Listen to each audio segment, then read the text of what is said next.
Hey friends, thank you for joining me. I really appreciate your company. Today we're going to be talking about a Nikon release. It's very exciting. It's a long anticipated Nikon Z8 camera body.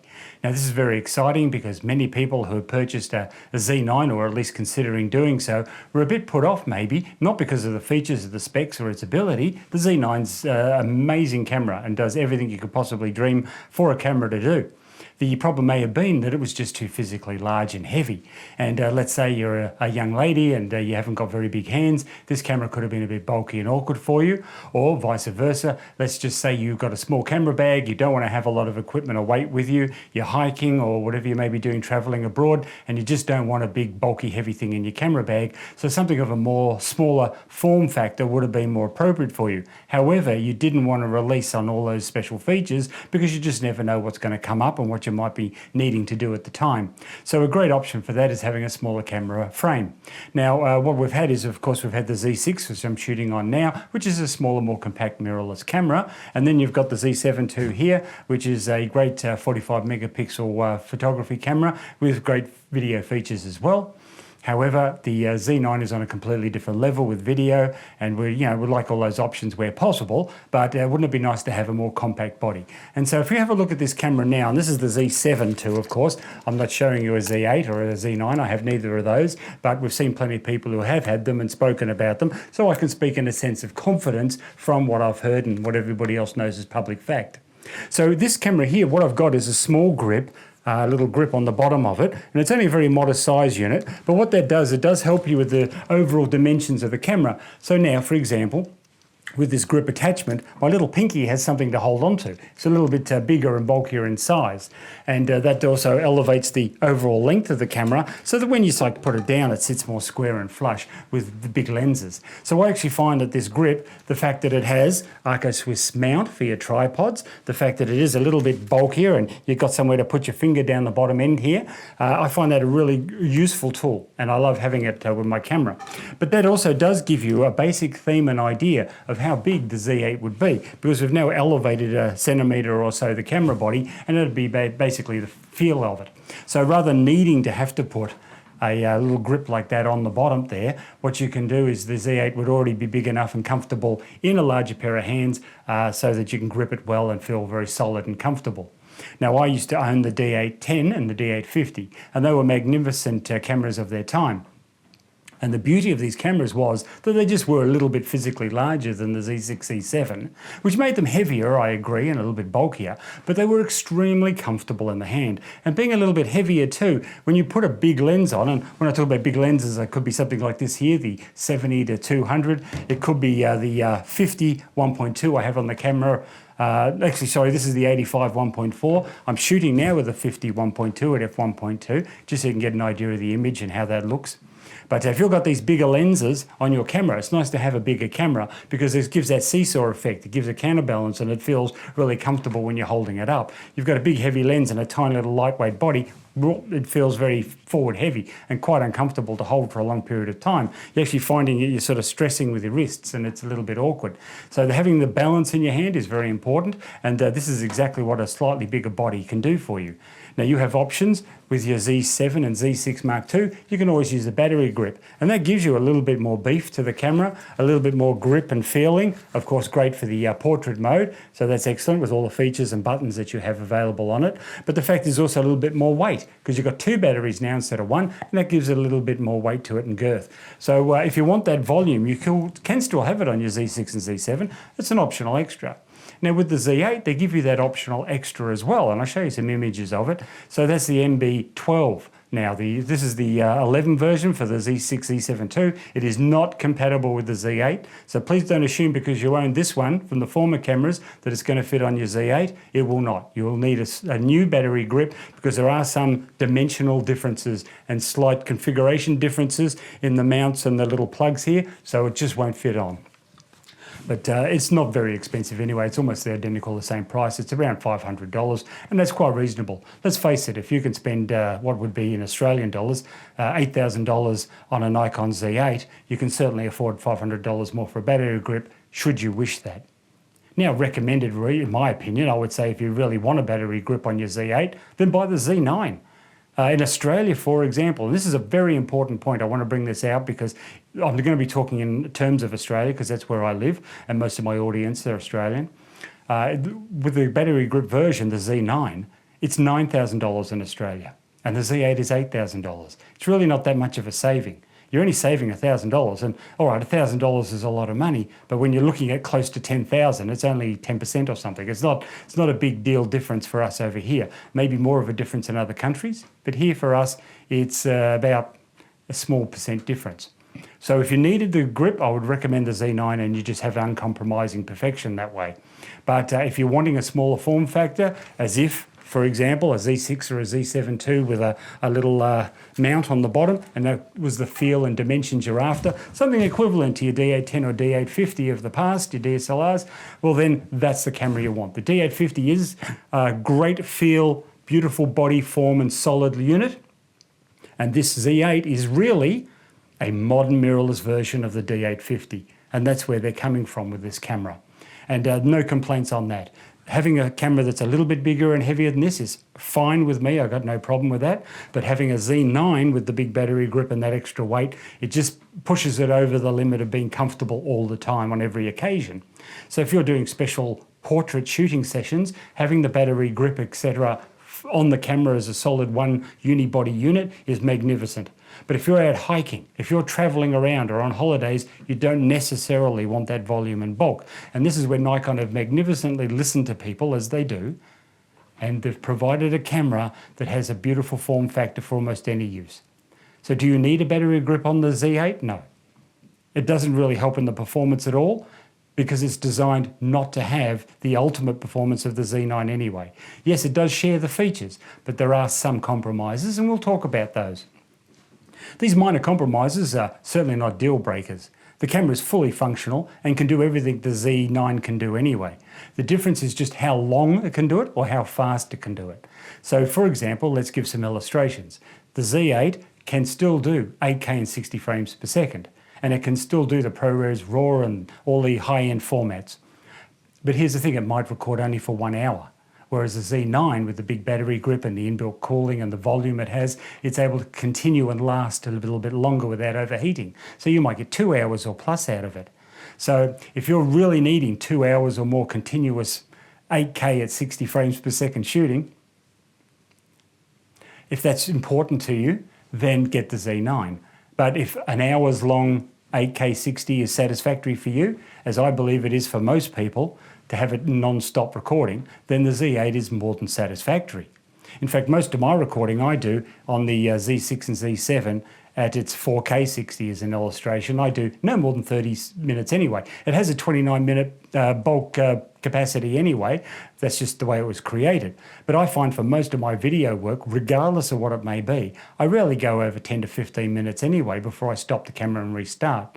Let me illustrate. These videos I do here on YouTube, for example, they're not always done continuously for 30 minutes or more straight. What I'll do is I'll break it up into 10 to 15 minute segments. And there's multiple reasons why I do that. One is because I don't have a script. I don't have the notes and pages and information in front of me. I'm not reading from an auto cue. I'm just speaking off the back. So therefore, what happens is sometimes it's nice just to take a break, refresh your memory and thoughts, and then restart again. Gives you time to recompose your mentality. So that's what I'll do is I'll walk up, I'll just stop the camera, take 5 minutes to regain my thoughts, have a drink of water, come back exactly where I were on, and just start off from there. And then, of course, 15-minute limit on the recording is all I would need anyway. So I'm very happy with how it works in that way. But an hour, that's plenty for pretty much anyone. Very rarely you're going to shoot more than an hour continuously. I've made a lot of documentaries. I've done a lot of festival video shoots, and usually they're all done in bursts of 5 to 10 minutes maximum. So that is the normal recording manner. You do a few takes, then you stop and you restart. How many times I would leave a camera running for half an hour or wish it to go for an hour is almost zero. Very rare. I'm sure people have specialist situations. It's a user case thing. Everybody does their own individual way of shooting. But for me, 15 minutes to half an hour is more than enough recording time. So are you compromising with the Z8? I don't believe so. I think the 1 hour or so recording time you get at 8K 60 is very generous, really, I'll be honest with you. So I think it's a well-built camera, and I do like some of the other features that they've changed. For example, what have they changed? Well, when you have a look at, for example, in your little options here, if I go to this side here and you have, in the Z7 I have here, you will have USB, HDMI, so what I find is interesting about these fittings is you've got a small HDMI, not a full size. Now the new Z8 has a full-size HDMI, which is brilliant. Much better quality, much better transfer rate. You can use cables that are far of higher quality and top end. So that's a great fitting and much better for your recording. In the USB category, they have now 2 USBs, not one as was the previous. So what they've done, because it's a slightly bigger format camera, slightly bigger size, you've got more space for buttons and options. So they have 2 USBs now. Now one is purely for battery empowering, so you can plug your battery pack in and do that USB, and you can be charging all the time and you never run out of battery time. So you might think, oh well, it doesn't have the battery grip or that big battery, so therefore it's going to be almost useless. Well, no, that's not true. The photos, you'll get thousands of photos anyway out of a conventional EL15 battery anyway. But if you use your battery pack and you plug that in, you can be shooting all day and charging it continually. You'll never run out of battery power. So you've got other options. It just depends which options you choose. You might choose to purchase a battery pack to extend battery life, or you can use an external battery pack and plug it into the USB and let that run. And then, let's face it, the only time you're going to need all this extra battery time is if you're doing long lengths of video, and then you're usually on a tripod, and then of course it's no big deal to put a little camera bag up there, put your battery pack in it and plug in the USB and just let it hang off the tripod, and it can run all day. So there are other options and choices, so don't be too frightened at the fact you don't have a massive battery in that camera. Really, it just keeps the weight down and makes it very versatile. I've never had really any issues with batteries in any of these Z cameras, and I always have several batteries with me at any time should I need to swap. But then again, as I mentioned, you do have an external battery pack option.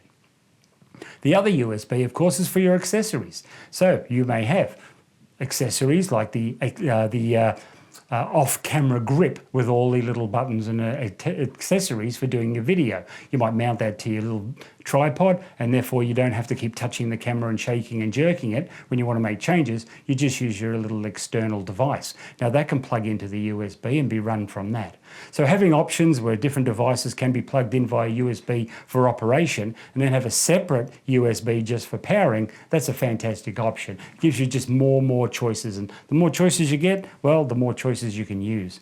So that was very exciting as far as the battery layout goes and the options on the side with USB. There is one downside I'll mention that I wasn't very excited about, and that is just like the Z6 and Z7 II, this door for the cards and the memories does have this situation where when you're using the camera and you're fiddling with the buttons, you can keep opening the door. That is very frustrating for me.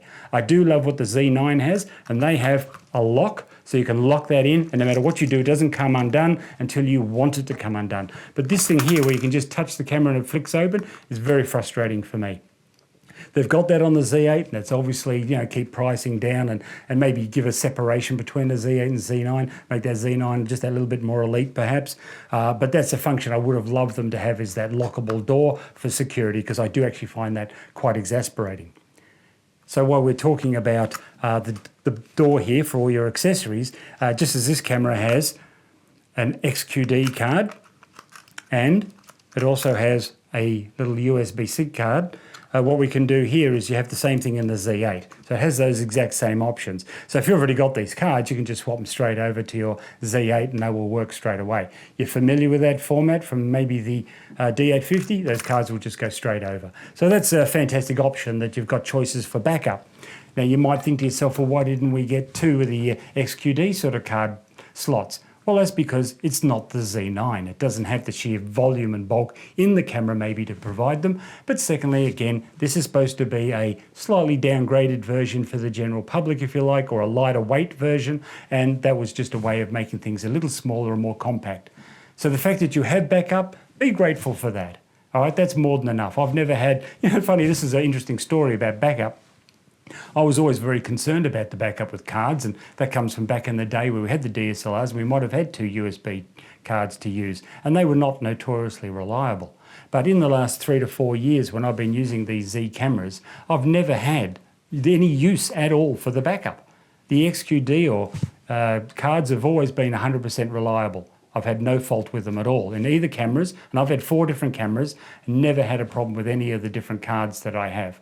So do you really need the backup? Look, it's reassuring. Yes, it's comforting in the heart maybe to know that you've got a copy of everything, but really I've never actually had to use it. All I spend time doing is deleting it so I can start again next shoot. So it's just a whole lot of deleting work that I've never actually utilised. But it's nice to have as an option, I suppose. So on this again, and there is another theme in this story that's very important to talk about, is when you're shooting with these 2 cards, obviously going into the XQD card slot is going to be a lot faster. So you'll get really the full performance of the Z9 if you're shooting with your XQD cards, because these are super fast. They're over 5 times faster than your USB cards. So what I'm going to suggest is that if you need the ultimate performance that the camera can provide, just send everything to your XQD card. And this one here, your little card, I would actually either remove it from the camera or at least program in your menu that everything goes to the XQD card and you don't even use this. Don't use these little chips if you're worried about ultimate performance. Those odd times, and we are talking about odd times here, you know, it's not every shoot and every situation where you need super ultimate performance, where you need your 30 shots in a second. You don't always need that. You're not always shooting at 8K 60, are you? So what I'm going to recommend is that if you do need those high burst rates for whatever reason, let's say you're doing sports action or birds in flight, something to that effect, then just remove the little chip card or send everything to the XQD and you will still have your 100% ultimate Z9-like performance in your Z8. You won't be missing out or compromising at all then. But just be aware that those other cards, USB cards, are much slower. That's all I'm suggesting. And that will slow your camera down. So it's not a reflection on the camera, it's more a reflection of which card you're choosing to use. So if you're aware of that, you can program the right card and then you'll have 100% ultimate performance from your Z8 camera. So further things to talk about regarding the Z8, and we're comparing this with the Z7 that I have here because that's the only illustration I have. Z8s are not available quite yet in Australia. As soon as they are though, I'd love to get a hold of one and demonstrate that for you. But at the moment, one of the things I was going to discuss with you is this top button layout. Now on the Z9, you'll have a dial and buttons on top. With the Z8, you just get the buttons on top. You don't get the same detail of options on this button. Now that was actually a bit of a shame because I remember having that full professional body on the D850 and D810, and that was a wonderful option to be able to set it to your frame rates, to high or low or timer or etc., just as a flick of a little switch here without having to go through a menu system and pick the camera up. That was really cool. So I really did like using that feature. So I'm a bit sad that it doesn't have the full operation of that, but it does still have some decent options, so I don't think you're really missing out too much. But that's just one of those things like the door, like the card options, like this top button and its options. There are compromises because it is a less expensive model and it's designed more of a pro-consumer use scenario. So that would have been nice to have the full button, but it doesn't. Just be aware of that. But I don't think, with your menu options and your iMenu, etc., I'm sure you're going to be able to work out a good workaround compromise. So that's okay. We'll get over that. But important to understand that all the features, button layouts generally, and of course your viewfinder and screen are all exactly the same as the Z9. So we don't need to go too much about it. You've all seen what the Z9 features are. The Z8 really has 99% of all those features with only one or two little compromises. And considering it is a smaller body, well, you're going to have to compromise somewhere because you just haven't got room to fit everything, have you? So you've got to cut something out. And that's fair enough that they have. And they're trying to keep it a little cheaper, and that's better for everyone too. So the money you save on that camera, if you buy a Z8 and it's cheaper for you where you are, you can always invest that money into better quality cards, memory cards, for example. Or you might choose to buy the battery grip option where you've got the extra money now to do that, and that gives you an option of putting a grip on should you want it, or taking it off if you don't like it, as I've done. And I think that's a great idea to be able to remove these whenever you want to compact it down, or put them on when you're exclusively doing portrait photography, for example. So choices, well, that's always wonderful to have. Now, regarding the weight of the camera, I believe it's around 900 grams, and I think the Z9 was about 1200 grams. So you are getting it about, almost a third less of weight, which is fantastic in your camera bag and fantastic when you're holding it up all day long. So you will find that a little bit more lighter and a little bit more comfortable. And that's all something to be considered. I mean, it depends on the lenses you're using. We've talked about this a little previously. But I tend to use bigger, heavier lenses because I'm using f1.2s or I'm using these S-line lenses like the 70-200, and they're quite weighty. They have a bit of weight to them. So I don't actually mind the weight myself. But I can understand very much if you're hiking up in the hills, you just don't want all that extra bulk if you can help it. Some have also mentioned that they would have liked to have seen that the screen in the Z9 was not incorporated on the Z8, and many would have liked a complete flip around screen like we have on the ZFC. Now Nikon do provide a flip around screen. You want to do your vlogging, you've got the ZFC to do that, and that's actually a more appropriate camera to do vlogging with because it's so small and light.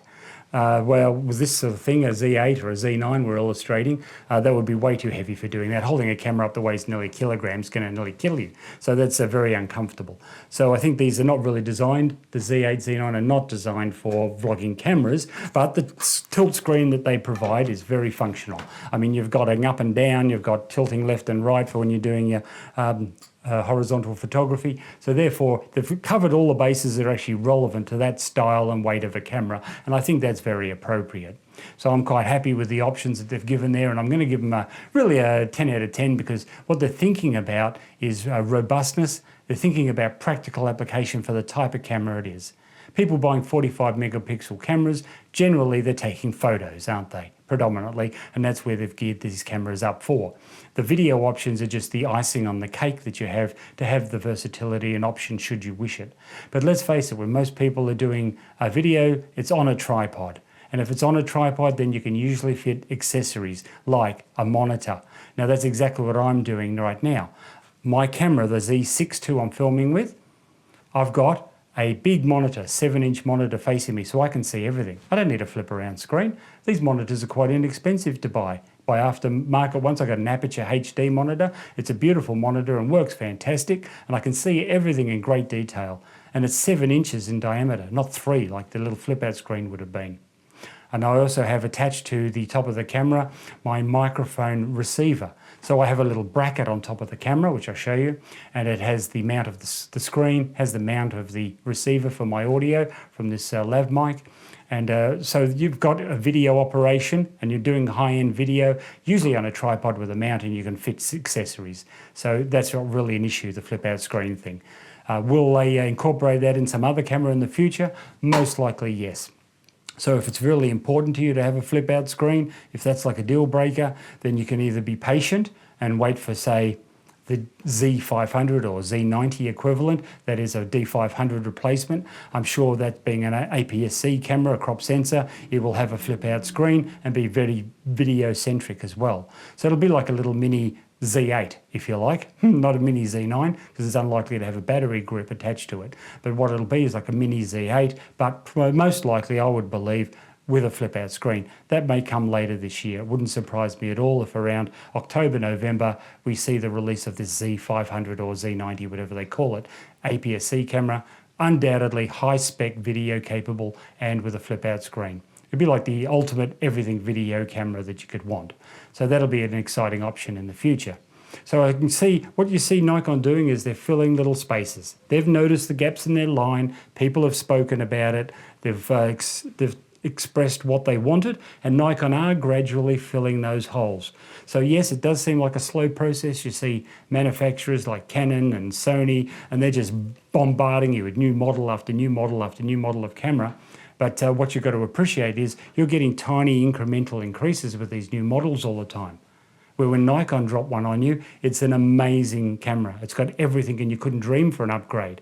So I think what we've got to do is just be patient and let them do their job. Let them get it right and then be really super satisfied with what they provide. Am I thinking that I'm missing out with the Z8, that in some way that's a bad deal for me? No, it's 100% everything it was ever supposed to be. It was designed to be a smaller Z9. And that's exactly what they've given us. So why should we complain about some minor details? We know they will fill the line up. So there'll be other options. We don't even have any idea what they're going to do with us with the Z6 Mark III or the Z7 Mark III, let alone that Z500. So who knows what the options will be. The Z6 could be another little video monster as well. It could have a flip-out screen, we don't know. It could have 4K at 120 frames per second. Wouldn't that be nice? Probably have a little bit more megapixels too, maybe 30 megapixels. So that'll be an excellent upgrade on the Z6 II to have a Z6 III with all those options. And the Z7, most likely a extreme high-end, high-resolution camera. Because you've got the Z8 and the Z9, there's no point having another 45 megapixel camera in the mix, is it? That would be just irrelevant then. So what they're probably going to do is use that as their high megapixel version and have 60 plus megapixels in that one for all those bird photographers and high resolution landscape photographers, and it's sort of be a almost pseudo large format camera. Obviously not as good as one of those, but high resolution and high quality. So Nikon are definitely giving us options, and we can all be pleased with the choices they've given us. Now, some of the things I'm going to mention that I think are very interesting regarding what I've seen recently, people talking about the Z8 and other new releases from Nikon, was Henry Hudson. Now, he's a favourite of mine. I love following him and watching his shows. He does great landscape photographies and stars and so on. He's a brilliant photographer and a really nice family man. So I enjoy watching his videos. Now, he said something very interesting recently about a new Nikon release, and I'll play a little bit of his clip, so I give him full credit. Henry Hudson, wonderful guy. So anyway, I'm going to play his little clip, and he speaks about his purchase of a Nikon 85 1.2. Just have a look at this for a second. 2.8 and the 100 to 400 f4. That's my choice of lenses. And I'm not someone who automatically upgrades whenever the newest and latest thing comes out. I still love my 105 millimeter 1.4 macro on the f-mount. I got a video launching tomorrow that explains that I'm sending the new 85 1.2S back. As amazing as a lens as it is, I don't find it that much better than the old 105 1.4, especially now that this lens gets in-body image stabilization with the Z camera body. And, it works just as well with eye detect autofocus as the other Z mount lenses through this new system. It just makes it an incredibly better lens than it was on f-mount. There's a lot of advantages to the mirrorless system if you're... And so that was an interesting point of view, wasn't it? You notice he's actually returning it and didn't think it was a value for him based on other options that he had. Now, he had the 105mm f1.4. I've owned that lens. It is a marvelous lens. And if you've got something to those specs, you're right. The 85 1.2 really doesn't provide anything new that you didn't already have. It's pretty much optically identical, just may not be quite as fast, or might not have quite the same optics that remove various flares and chromatic aberrations, but as you can fix them all in post anyway, it really doesn't matter. It's very hard to justify that $4,500 price tag in Australia. Very difficult for me to purchase that. Not impossible to do so, but just why would I? So this is why, as I've mentioned in the past, I bought this Sigma lens, this Sigma 85 1.4. for $700 rather than $4,700. I found this to be more than close enough and satisfactory. So does that mean I'm crapping on the Nikon system and I think they're rubbish? No. Just as the other gentleman said, it was simply ergonomics, financially. It just didn't make any sense to spend all that money to get pretty much the same thing I already had. So if you don't have anything in that category and you're really into portrait photography exclusively, if that's your living, then you can spend that money and you'd be happy you did so. And I highly recommend you to do so. I'm not telling you not to purchase it. I'm just saying be aware of other options and financial choices. Again, I do have the 50-1.2, which I'm shooting with right now, and it's its versatility, being a great video/photography lens that I see that's, for me, in my situation, my use case scenario, it was very good value to purchase it. So I was happy with my buy there. So in conclusion, I'd just like to say, will I be buying the Z8? Well, it's not impossible. That could very well happen in the near future, but I'm going to actually wait and hold out and see about this Z500, Z90 option, or what the Z6 and Z7 Mark III come out with, what their options are. If I can get in the Z6 Mark III full frame 4K 60 frames a second or 120 frames per second in camera where I don't have a crop factor, then that's going to be real interesting to me. Does 8K video excite me at all? Well, not particularly really. One day it'll be maybe a standard and be more useful. For me right now, the only use of it is to crop in, to have 8K and then be able to crop into 4K, to have a wide shot and then a cropped in narrower shot. But really I can do that with two cameras anyway, can't I? I just have two cameras side by side, one with a wide angle lens, one with a tighter in lens, like a 50 and an 85, and then I've accomplished that regardless. So to me, to buy a camera specifically for that application only is irrelevant. And being you can't broadcast 8K anywhere relevantly at the moment for the general public, almost nobody has an 8K monitor anyway, or TV, it just doesn't seem worthwhile to me to invest in it for that reason. But it's certainly in the future that might be interesting. But for me, 4K at 60 without any crop, or 4K 120 without any crop would be amazing. So as I say, I'm going to wait out for the Z6 Mark III, or maybe this crop sensor camera, and just see what they offer, and that might be the video option for me that's perfect. But anyway, that's my summary of the new releases, particularly the Z8, which I think is a brilliant camera, and I'm very impressed with Nikon's package of that. I think they've really looked after people, making it a little bit more affordable and certainly a more compact form factor to carry around. So well done, Nikon, and thank you everybody for watching. I hope you have a wonderful photography experience.